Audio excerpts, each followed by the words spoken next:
How's it going, everyone? Welcome to a Football for Fun video. I am Daniel. I am a Texans fan. Hope you're doing well. Today, we will be ranking head coach and quarterback combos. So, basically ranking the top 10 or my top 10 favorite NFL head coaching and quarterback combos. But before we go into that, if you like this video, want to see more videos like this, especially as we go into the season, feel free to smash that subscribe button. We are currently approaching 150 subscribers at this point, which is honestly amazing given where we've been at. We're a smaller channel, we're trying to grow.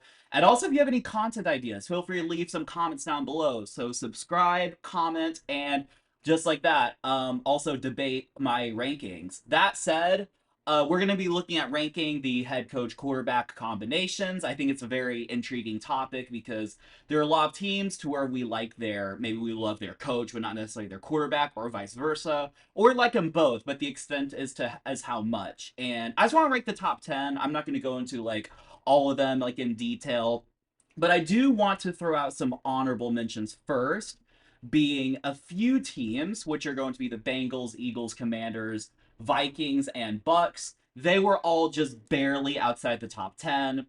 Outside my top 10. I would say for three of those, I believe, if I'm counting correctly, I'd say for three of those, I really like one position, but not necessarily the other. And for two of them, I'm a little bit uncertain about both. Like, I like both, but like the Eagles, for example, which is kind of weird having the Super Bowl champions outside the top 10. But I think most people would agree. Certainly, Nick Sirianni is not a top head coach, and a lot of people tend to think like if you put Jalen Hurts as a top five quarterback, it's like a blasphemy, right?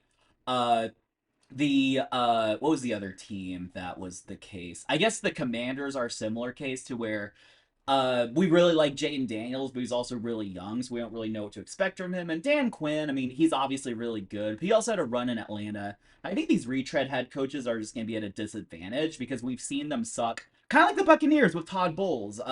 Like I think right here, right now, Todd Bowles is really good and has had a successful run in Tampa, but we saw him in New York and didn't really go well. And then for the Bengals, I really like Joe Burrow, but question Zach Taylor. The Vikings, I really love Kevin O'Connell, actually, but JJ McCarthy's a big unknown.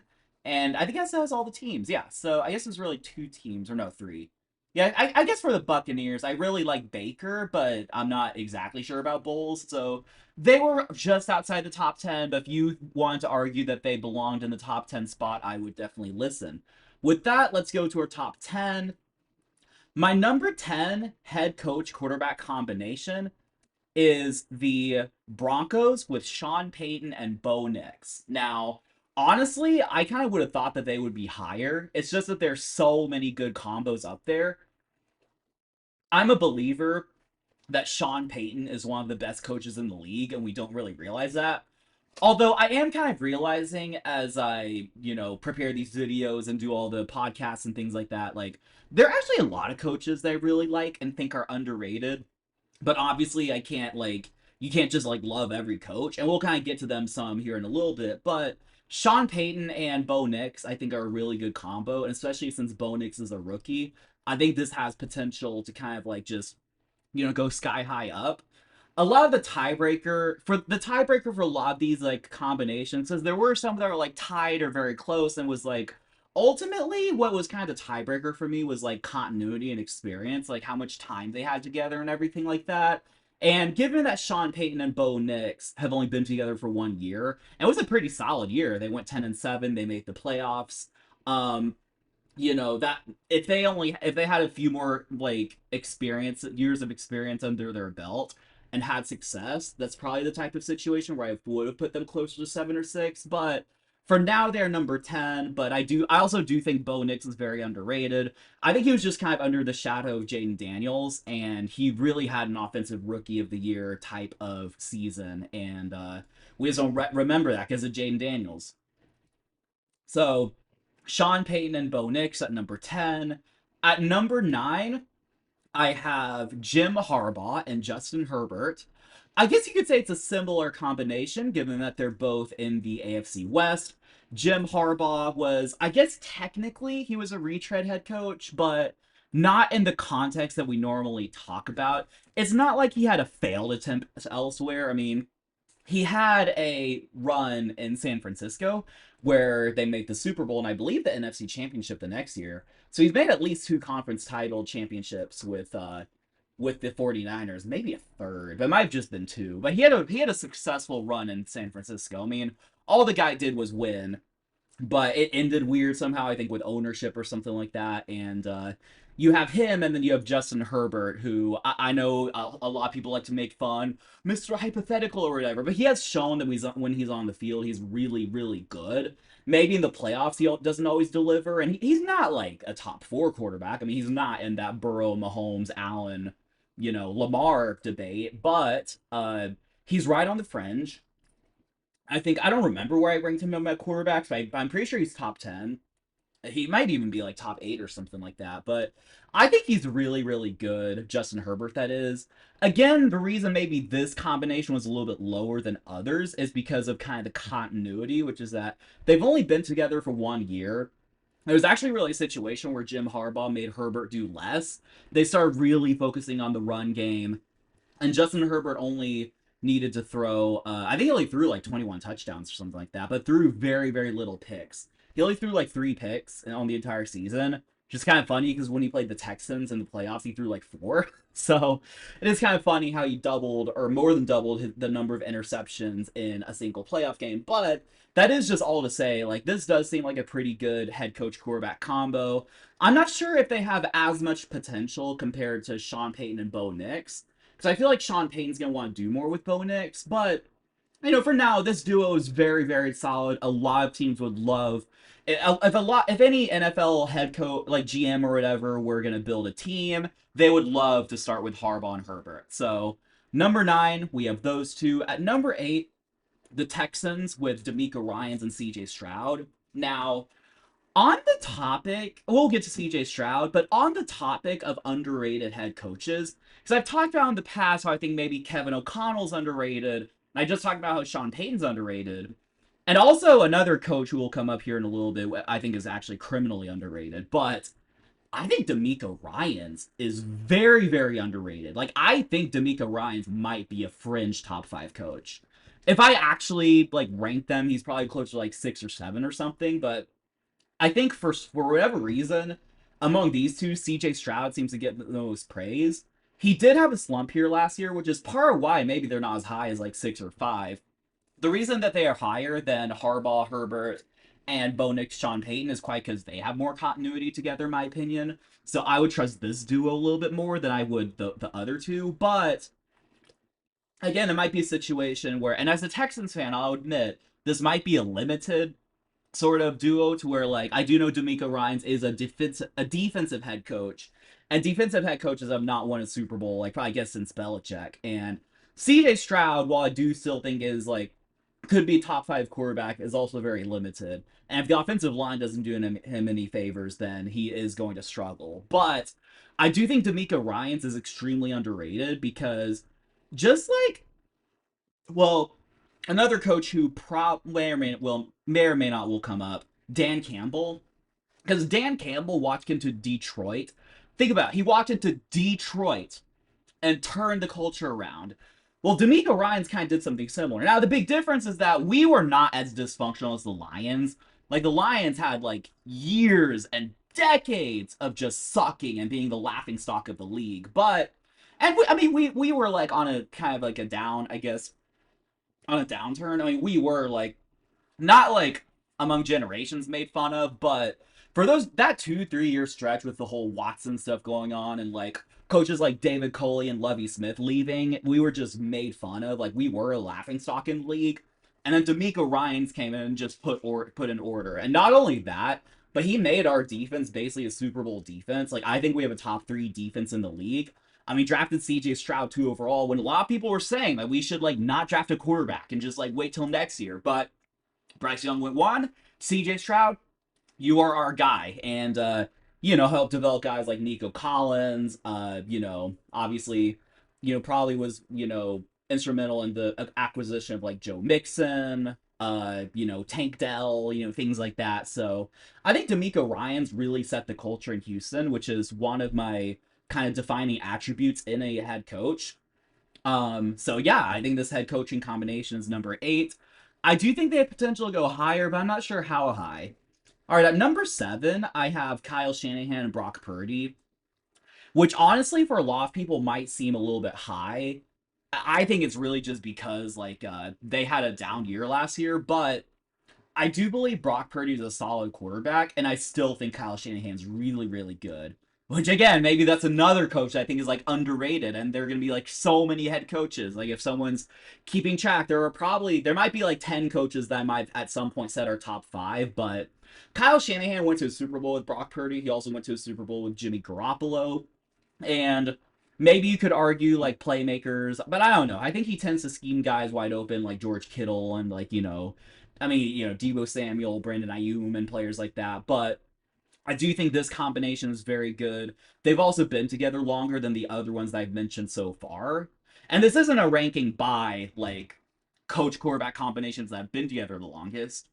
At least I don't think so. I mean, maybe it happened to play out that way. I'm not exactly sure, but I do definitely trust the quarterback coach combinations that have been together for a while and have had success together. And unlike the other 3 guys or pairs I mentioned so far, these guys have been to a Super Bowl together. So put some respect on the 49ers name. At number 6, I have the Green Bay Packers with Matt LaFleur and Jordan Love. I do think Matt LaFleur is a really good head coach. I think what he did with Green Bay is a little bit underrated, given that he walked into a very wonky Rodgers situation where that was, I think, when like Rodgers there was a lot of drama, not necessarily like the COVID drama, but it was, I think 2019 was his first year, which means that because they were coming off of the Packers were coming off a rough 2018 season where they had to fire Mike McCarthy, and I think the Packers went like 6-10 or something like that, which was well below their standards. And there's just like a lot going on in Green Bay. I'd say it was like pretty dysfunctional for a very, very functional franchise. Like when I say dysfunctional, I'm not saying like the Browns or the Lions back in the day or the Houston Texans for those few year stretch, but it just seemed like there was a lot going on. And obviously Aaron Rodgers is very high maintenance, but Matt LaFleur came in, he got 2 MVPs out of Rodgers, which I think a lot of people forget. And then, moved on from Rodgers at the right time, and boom, just got a solid starting quarterback in Jordan Love. Now, I don't think Jordan Love's like the Hall of Famer that maybe people were led to believe in the like second half of 2023 or whatever, right? That was the second half, yeah. But I do believe that Jordan Love's a solid starting quarterback. I think a lot of people are waiting for him to break out and just be one of the best guys in the NFC, which I would probably say if it were going to happen, it would have happened by now. And I think he's just going to be solid. Like, I think for the rest of his career, or the rest of his prime, I should say, he'll be like a top 10 to 12 quarterback, probably always in the conversation for one of the top 10 guys, but never really like the top guy. Maybe in a weaker NFC compared to quarterbacks, he could be considered the top guy, but I think there are a number of quarterbacks I would take in the NFC over Jordan Love. So Jordan Love and Matt LaFleur I have at number 6. At number 5, I have Josh Allen and Sean McDermott. So this is probably the first entry on the list where there's clearly a delineation between one quarterback and the other. Now, I will say, I do think Sean McDermott is really good. Not as good as like the other guys that I mentioned. He's probably the worst coach that I've mentioned so far, I think. But Sean McDermott, and I was actually thinking about this before the video. I was like, why don't we consider Sean McDermott all that good? Because, like, I mean, he went to Buffalo and all he's done is like win with Josh Allen. And, like, I know like Josh Allen probably takes most of the credit, but why do we think that Sean McDermott is not the greatest head coach? And I think the reason is what I kind of realized is a lot of the higher up head coaches, it's like Andy Reid, Dan Campbell, DeMeco Ryans, they're kind of credited for building the culture in their organization, if that makes sense. And I'm just not sure if that's the case in Buffalo as much. Because I think in Buffalo, the Buffalo Bills run through Josh Allen, whereas maybe some of these other high end teams, while maybe some of them the quarterback's better, like Kansas City, who spoiler is going to be on the list later. Obviously, it runs through Mahomes. In a way, it also kind of runs through Andy Reid. Andy Reid's offense was there before Mahomes, and like honestly, you could even argue that Mahomes wouldn't have this much success, if Andy Reid weren't there. And see, this is classic. I'm on the Buffalo Bills slot, and I'm talking about the Chiefs. But anyway, it's not about them. This is about the Buffalo Bills. And I do think, yeah, so Sean McDermott, I do really like him. He's probably definitely a top 15 coach. Probably top, maybe like 12 is where I would guesstimate a ranking for him. But I do think Josh Allen is a top 2 quarterback in the NFL. I think, there might have been times when people argued, oh, he turns the ball over too much or whatever. He's not accurate, but he's just one of the best quarterbacks in the league. Maybe people argue that he's more like running than throw. I don't know, but he's like one of the best quarterbacks in the league. Okay, so that is number 5. At number 4, and this is actually pretty interesting between these two combinations. I was debating like which combination was better, but I decided that Dan Campbell and Jared Goff are actually a little bit better than the Bills combination. And this was pretty interesting because I think this is actually kind of the reverse to where, and I think most people agree that the Lions kind of run through Dan Campbell rather than Jared Goff. But I really like Dan Campbell, and I believe that Jared Goff is actually a little bit underrated. If you had seen my top, 32 NFL quarterback series, I do actually have Jared Goff as the top quarterback in the NFC by a small margin, but I do think he's a little bit better than Baker Mayfield. I might actually say Baker Mayfield. I don't remember where I ranked him. I probably ranked Jalen Hurts ahead of him, but Baker Mayfield might actually be the one where there would be a little bit of a kind of like debate. And then like Jalen Hurts, I think Jared is just better than Jalen. But I do believe that Jared Goff, I mean, obviously he's not like top 4, but I think he's around like number 6 to 8 or something like that in the NFL, if I remember correctly from my rankings.